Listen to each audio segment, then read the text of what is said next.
Gravação iniciada, presidente. Dando sequência à nossa pauta de julgamento, ficou faltando os itens 121, 122 e 123, AstraZeneca do Brasil, de relatoria do conselheiro Pedro Souza Bispo. Tinha um pedido de preferência, sustentação oral e acompanhamento do Dr. Caio do Rosário Nicolino. Estamos aguardando desde as 15 horas o ingresso do patrono na sala e até agora o patrono não ingressou na sala para participar do julgamento e fazer sua sustentação oral. Dessa forma, vamos dar sequência ao julgamento com a leitura do relatório e voto pelo relator. Pedro, você tem a palavra. O 121 e o 122, eles são iguais. Certo? O 121 e o 123, aliás, são iguais. O 122 é diferente. Então, vamos começar pelo 121. Bem, relator, de fato, adota o relatório da decisão recorrida com os devidos acréscimos.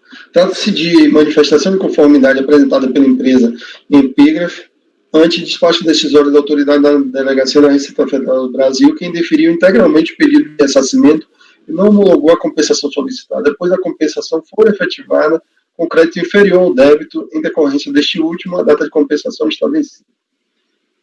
A empresa solicitou ressarcimento de saldo credor de IPI do primeiro trimestre de 2002, fundamentando-se no artigo 11 da Lei 9.779/99, no valor de R$ 97.143,14, acumulado com declarações de compensação.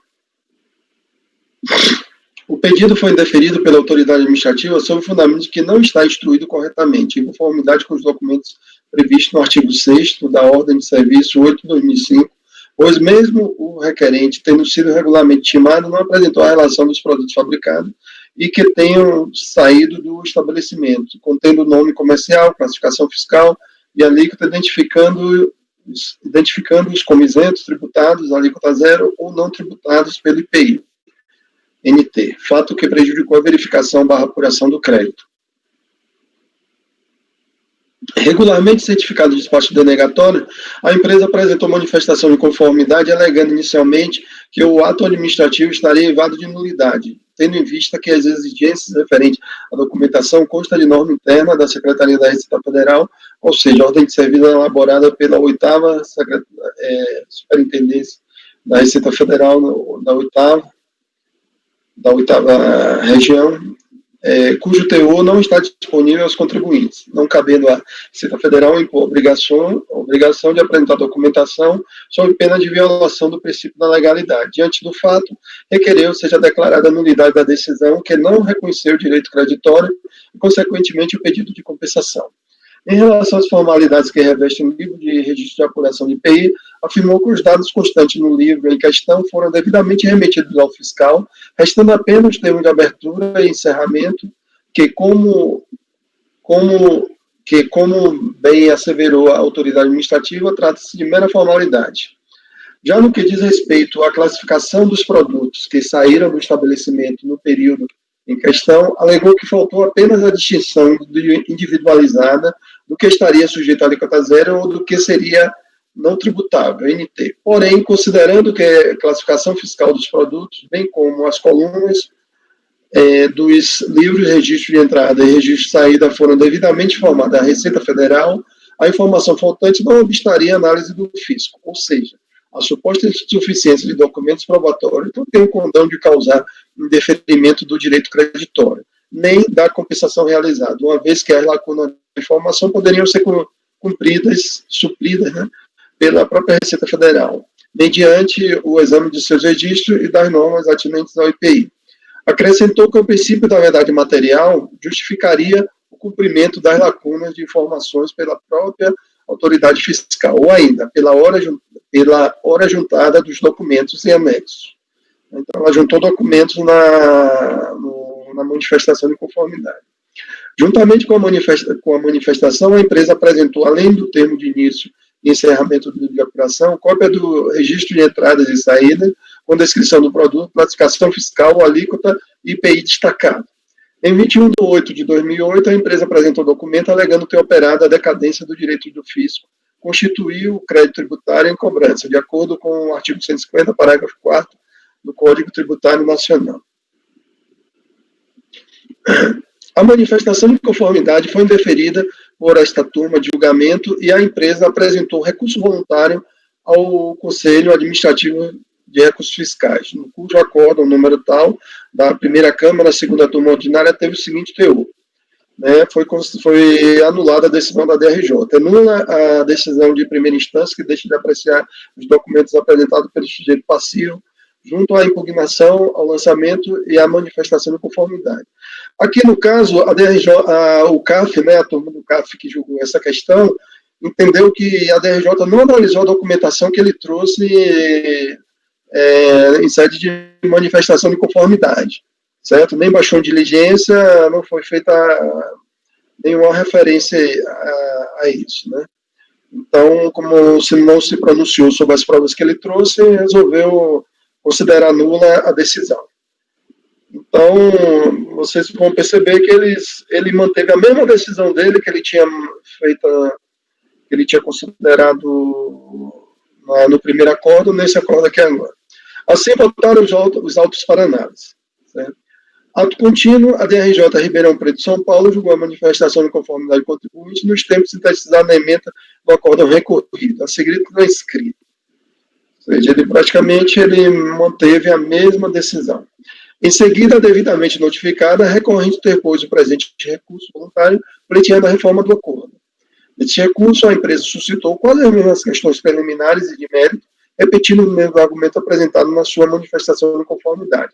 Apenas acrescentou neste recurso um novo pedido de nulidade do acórdão da DRJ, por ele ter repetido os mesmos vícios do acórdão prolatado anteriormente e anulado pelo CAF. É o relatório. O recurso voluntário é intempestivo e atende os demais requisitos de admissibilidade, a razão pela qual dele se deve conhecer. A lei trata de pedido de ressarcimento de saldo de crédito de IPI do período de 1/1 de 2002 a 31/3 de 2002, que foi indeferido integralmente porque a autoridade fiscal entendeu que a empresa não apresentou documentação suficiente para a conferência da certeza e liquidez do crédito, sobretudo quanto à inclusão indevida no pedido de aquisições de produtos utilizados na fabricação de produtos não tributáveis. A DRJ manteve integralmente o indeferimento do crédito, uma vez que a empresa não teria apresentado, durante o procedimento fiscal, documentação contábil e fiscal que viabilizasse a análise do direito creditório quanto à sua certeza e liquidez. Neste ponto, a recorrente sustenta que apresentou todos os documentos que suportaram a apuração do IPI e do correspondente crédito pleiteado dos autos. Em síntese, afirma que apresentou a seguinte documentação.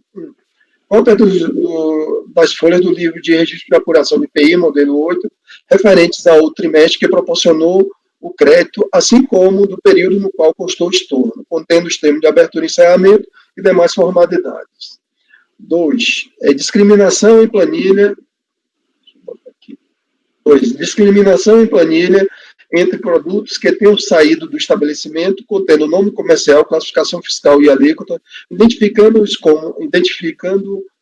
como isentos, tributados, alíquota zero, não tributados pelo IPI.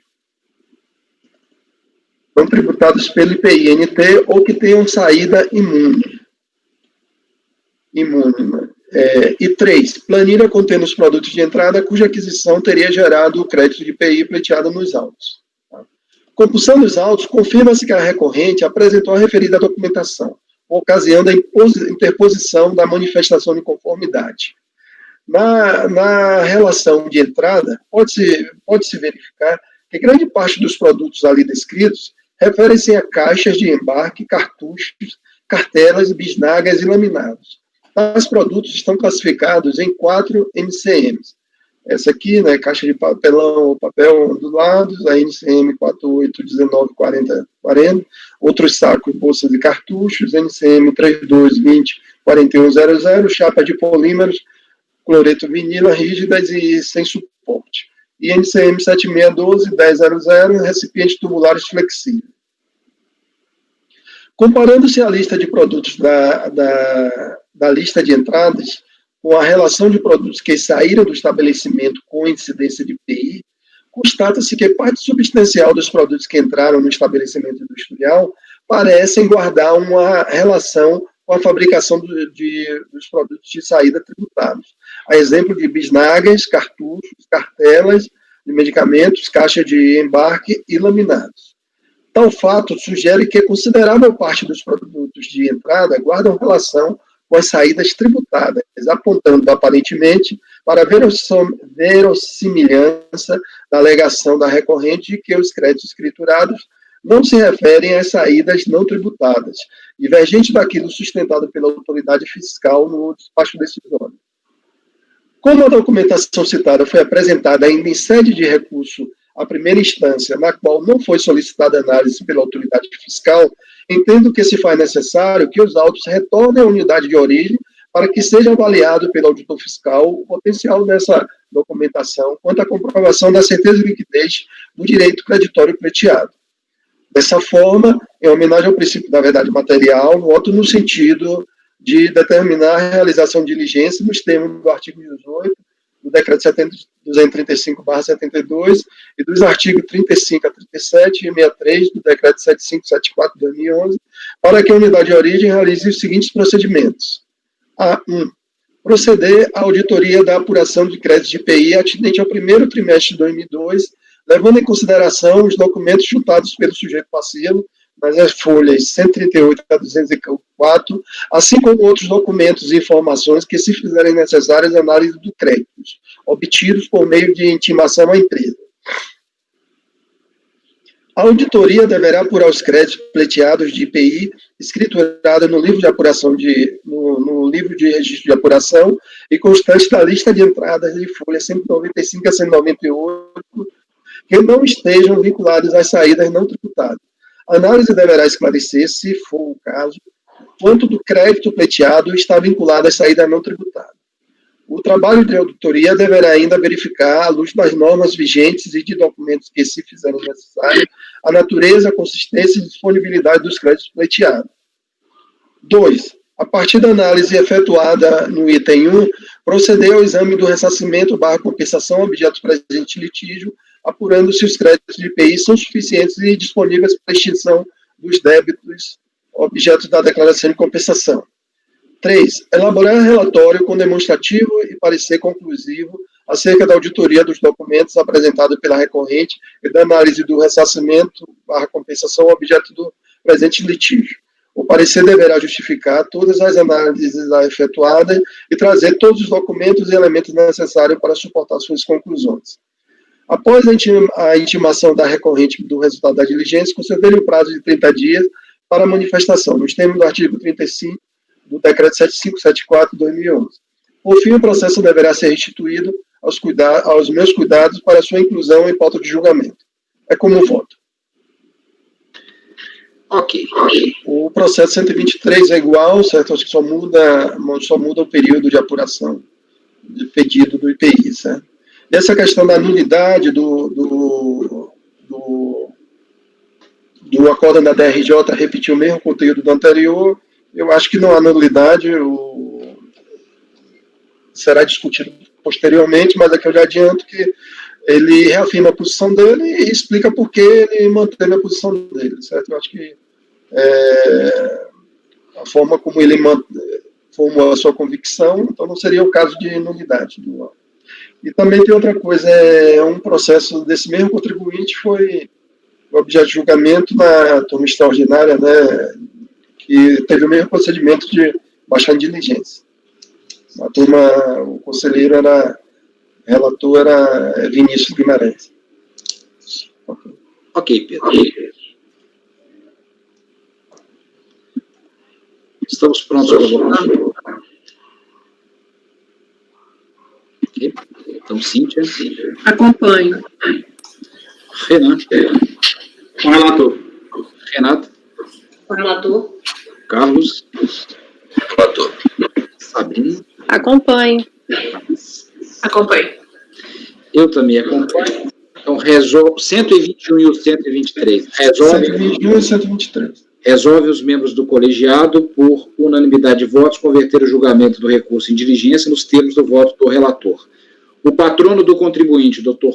Caio do Rosário Nicolino, OAB São Paulo, número 374043, não ingressou na sala de julgamento virtual no horário determinado para julgamento.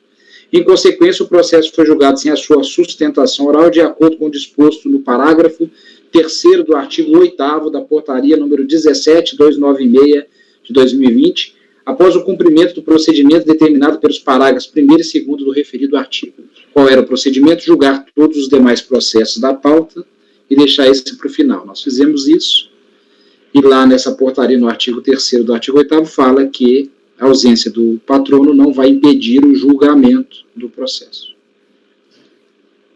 Então, agora, 122, Pedro. 122. Esse aqui é meio... um pouquinho mais complicado.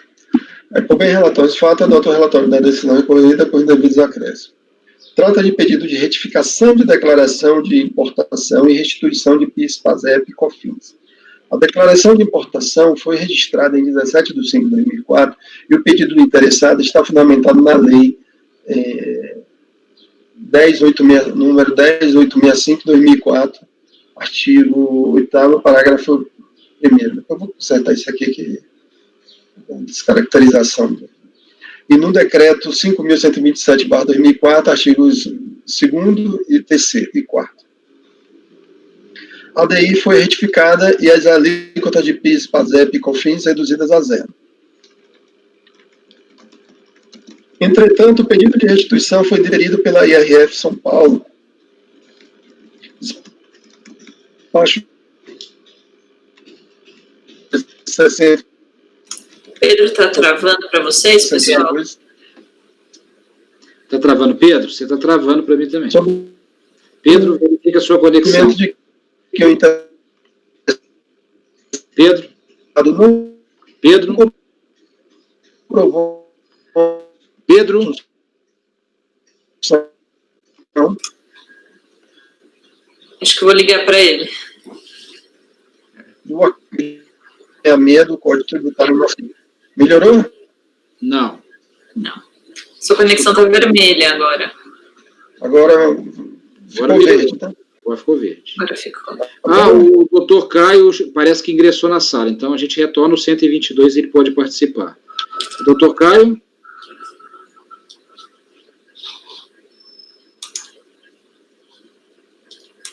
Doutor Caio?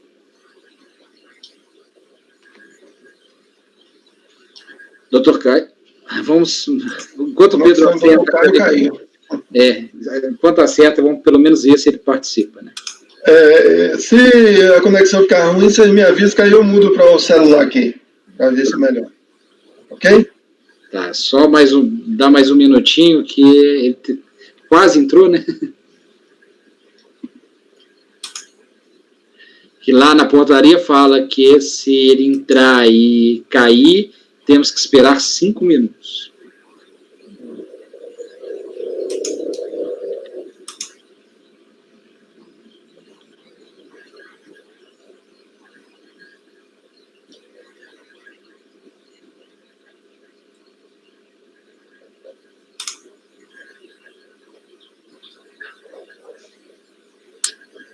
Fabiana, o doutor Caio está tentando? Como que está a posição?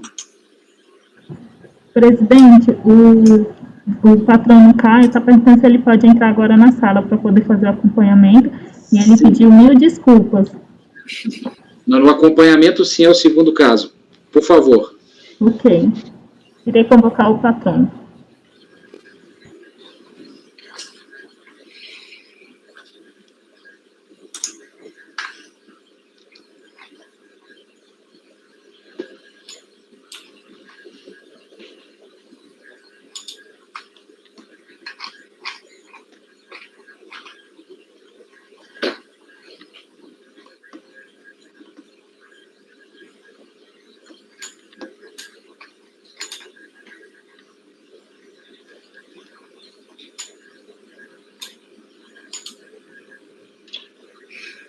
Troquei de operador achando que disseram que a Claro era melhor do que a TIM, né? O celular.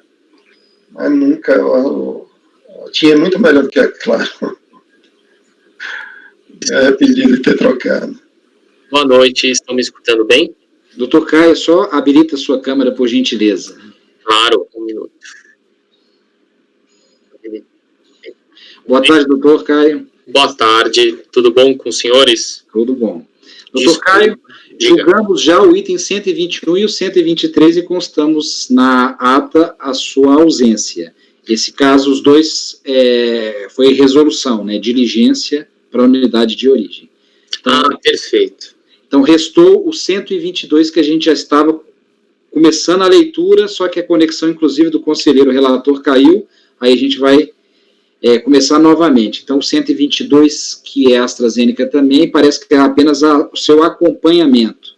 Perfeito. Estou apenas para eventual necessidade de esclarecimento de fato, alguma coisa nesse sentido. Ok. Então, os outros casos foi resolução, tá, doutor? Só uma, desculpa, só para confirmar, então 121 e 122, e 123, perdão, foi no sentido de determinar novamente o retorno à origem para que promova novo julgamento. Provavelmente entendo que para dessa vez... Não, questão de prova, apreciação de prova na unidade de origem. Tá. E análise dos documentos, uma auditoria sobre o crédito, levando em consideração a documentação juntada pela empresa agora. Perfeito. Seria justamente esse o meu pleito, inclusive. Agradeço a informação.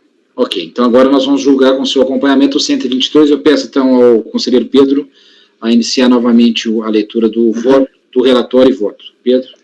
Tá. Por bem relatar os fatos, adota o relatório da decisão recorrida com os devidos acréscimos. Trata-se de pedido de retificação de declaração de importação e restituição de PIS/PASEP/COFINS. A declaração de importação DI foi registrada em 17 de 5 de 2004 e o pedido da interessada está fundamentado na Lei 10.865 de 2004, artigo 8º, parágrafo 11, e no Decreto 5.127 de 2004, artigo 2º e 3º. A DI foi retificada e as alíquotas do PIS/PASEP da COFINS reduzidas a zero. Entretanto, o pedido de restituição foi indeferido pela IRF São Paulo, despacho de folha 6062, sob o argumento de que o interessado não comprovou a assunção do encargo financeiro, artigo 66 do Código Tributário Nacional do CTN.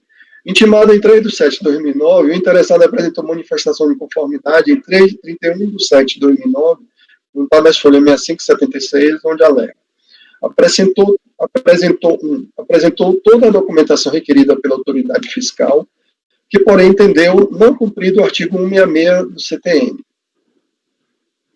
2. Apresentou livro razão. Os lançamentos contábeis demonstram o efetivo pagamento e a compensação dos créditos com IRPJ e CSLL. 3. Os produtos importados são produtos farmacêuticos, classificados na posição NCM 3004, que, além de gozarem de isenção, têm seus preços controlados pela Câmara de Regulação do Mercado de Medicamentos, CEMED. 4. Incontroverso que a imposição de preços ao setor farmacêutico impossibilita que os fabricantes aumentem os preços em desconformidade com os reajustes legais. 5. Não houve transferência do encargo financeiro do tributo. Recebido o recurso pela repartição ACO, os autos foram encaminhados à DRJ e distribuídos ao relator com 2 volumes, folha 266. Auto contínuo, a DRJ São Paulo 2 julgou a manifestação de conformidade contribuinte nos tempos sintetizados na ementa do acórdão recorrido, a seguir transcrito. Certo? A manifestação de conformidade foi considerada aqui. Eu vou ler essa... Não, a ementa eu estou reproduzindo no texto do voto, então acho desnecessário. Em seguida, devidamente notificada, a recorrente interpôs o presente recurso voluntário pleiteando a reforma do acordo. Neste recurso, a empresa suscitou as mesmas questões de mérito, repetindo os mesmos argumentos apresentados na sua manifestação de inconformidade. É o relatório. Certo? Então, passando ao voto. O recurso voluntário é intempestivo e atende os demais requisitos de admissibilidade, razão pela qual dele se deve conhecer. Conforme antes consignado, o processo trata de pedido de retificação de declaração de importação e restituição de PIS/PASEP e COFINS. Os fatos que ensejaram o pedido foram assim narrados pela recorrente. Dos fatos: em 18 de 5 de 2004, foram propostas a despacho decisório aduaneiro as mercadorias constantes da declaração de importação DI, número tal, e acobertada pelo conhecimento de embarque, o Master House, número tal, aqui. 2. Que por força do determinado no artigo 4º, inciso 1 da Lei 10.865, de 30 de 4 de 2004, foram recolhidas no montante do registro da EDI as contribuições PIS/PASEP importação e contribuição social para financiamento de seguridade social com fins de importação. 3. Para os cálculos das contribuições citadas, foram utilizadas alíquotas constantes no artigo 8º, parágrafo 1º, inciso 1 e 2. 4. Que os valores recolhidos quando do registro da DI em pauta, referente a essas contribuições, foram R$ 13.228, referente ao PIS/PASEP importação, Código de Receita 5602, e R$ 61.894,01, referente a COFINS importação, Código 5629, conforme consta na tela de consulta dos impostos debitados em conta corrente do importador, pelo Siscomex, anexo ao presente, o documento 2. 5. Porque no parágrafo 11º, inciso 1 do artigo 8º da Lei 10.865, haveria previsão legal para o Poder Executivo conceder redução a 0% das alíquotas das contribuições em questão para produtos químicos e farmacêuticos classificados nos capítulos 29 e 30 da INCM.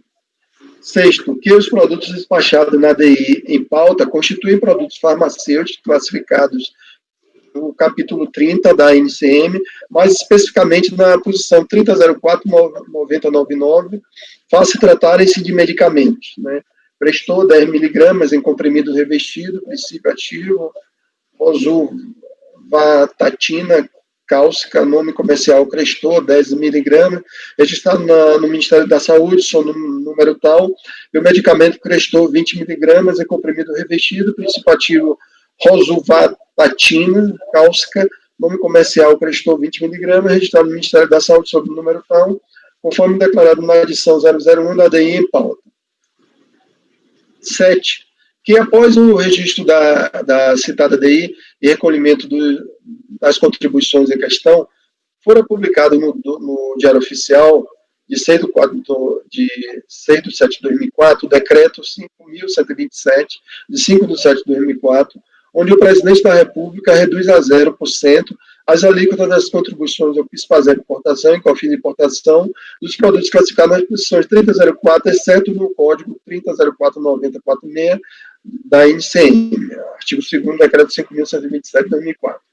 Que o artigo 3º do citado decreto determinou que o mesmo entrará em vigor na data da sua publicação. Entretanto, produzirá efeito em relação aos fatos geradores ocorridos a partir de 1º de maio de 2004, do pleito, que, em face da publicação do decreto 5.127 de 2004, que reduz a 0% as alíquotas de produtos constantes no artigo 2º, daquele para os fatos geradores ocorridos a 1 de 5 de 2004. 2. Que face os produtos despachados da DI em questão serem os constantes no artigo 2º do decreto 5.127/2004. 3. Que face o fato gerador das contribuições em questão ter ocorrido em 15 de 5 de 2004, quando as mesmas foram pagas via débito do Siscomex na conta da requerente, conforme dispõe o artigo 4º da Lei 10.865 de 2004, inciso 1. 4. A requerente solicita o reconhecimento do direito à restituição das contribuições pagas nos valores conforme o demonstrativo anexo a esse pleito, uma vez que, quando do pagamento dessas contribuições, o decreto 5.127 de 2004 determinava a redução da alíquota das contribuições para 0%, não tendo que se falar em recolhimento das mesmas. 4.1. Para bem instruir nosso pedido, anexamos cópia da ADI, cópia autenticada da fatura, do Parking List e do guia de importação, do guia para a liberação da mercadoria estrangeira sem comprovação do recolhimento do ICMS. Na análise do pedido, a DRF de São Paulo 2 resolveu indeferido, pois entendeu que a documentação apresentada não seria suficiente para a comprovação da assunção dos encargos financeiros da parcela a restituir. Isto porque o lançamento identificado pela nomenclatura da conta contábil, que registra a parcela paga maior ou indevidamente dos tributos que pleiteia e as respectivas contrapartidas, não foi apresentado, prejudicando a análise. O órgão da DRJ, por sua vez, apresenta as seguintes conclusões sobre o caso. Apesar dos argumentos apresentados pelo interessado em sua manifestação de conformidade no presente processo, de que arcou com o ônus financeiro dos tributos, tal não ocorreu efetivamente. Colhe-se da própria manifestação de conformidade que os créditos em questão foram compensados contabilmente com IRPJ e contribuição social ao lucro líquido a pagar. Não há informação de que tais compensações foram acompanhadas da apresentação de declaração de compensação, DECOMP, perante a Receita Federal. Prefacialmente, deve-se registrar que o direito do interessado às alíquota zero, do PIS/PASEP e da COFINS é incontroverso e indiscutível, posto que foi reconhecido pela autoridade aduaneira, a qual efetuou a retificação da declaração de importação em tela, folha 50 a 52. A IRF São Paulo, a Inspetoria da Receita Federal em São Paulo, indeferiu a restituição sem constatar que o interessado realizou a compensação dos créditos de PIS/PASEP e COFINS com IRPJ e contribuição social a pagar, fato admitido em seu recurso. Em razão desse fato, o interessado não merece ter sua manifestação de conformidade acolhida.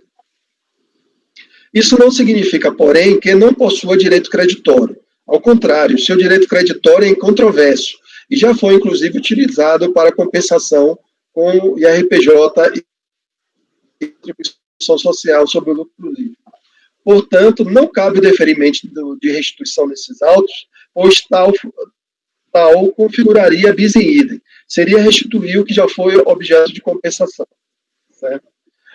Conforme se observa, o julgador ACOR, embora tenha afirmado que o direito creditório da recorrente é incontroverso, entende que os créditos em questão já foram aproveitados pela recorrente por meio de compensação realizada na contabilidade com débito de IRPJ e contribuição social a pagar, conforme informado no recurso.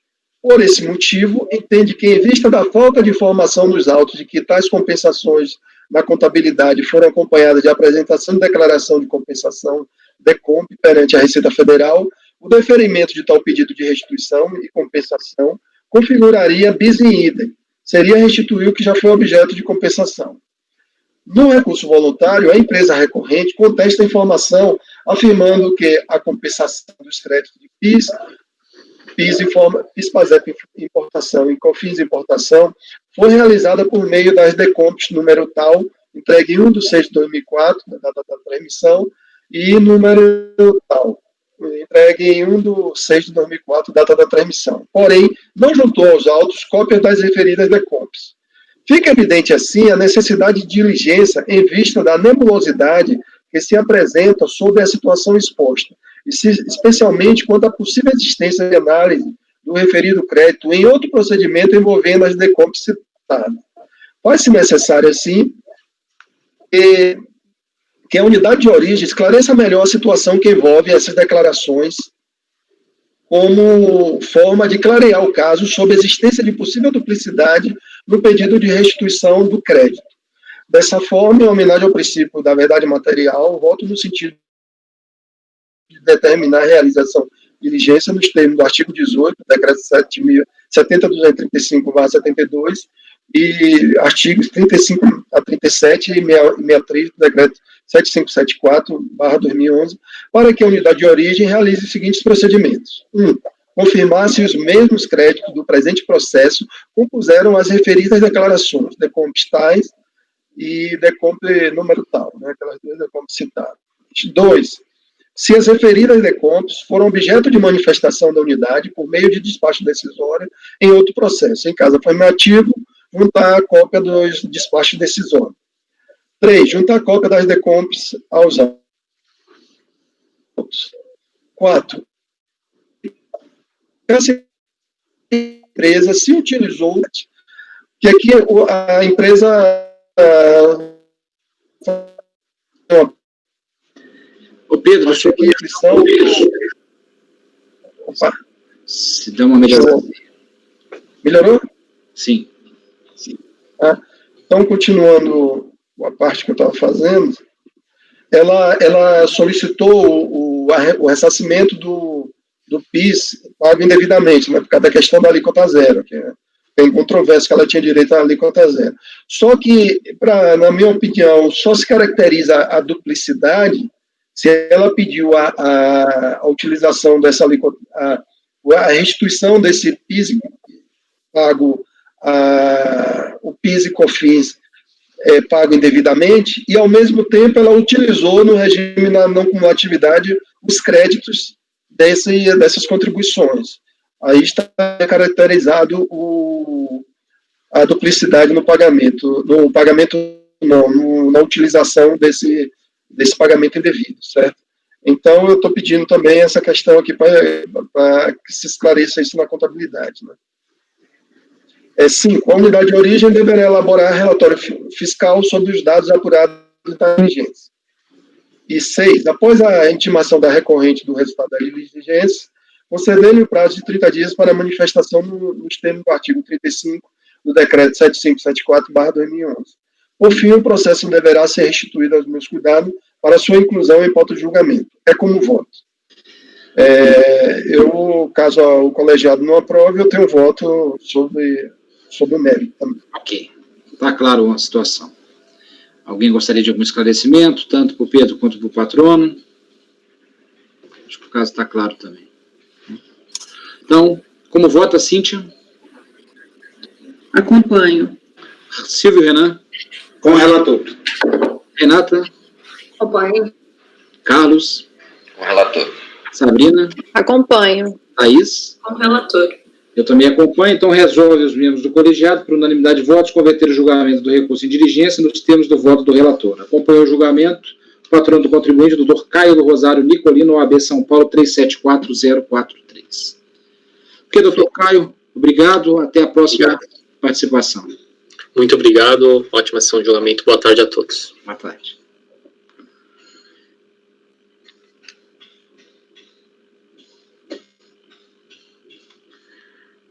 Como fechamos, então, a pauta, concluímos tudo, eu peço, então, para a Fabiana encerrar a gravação.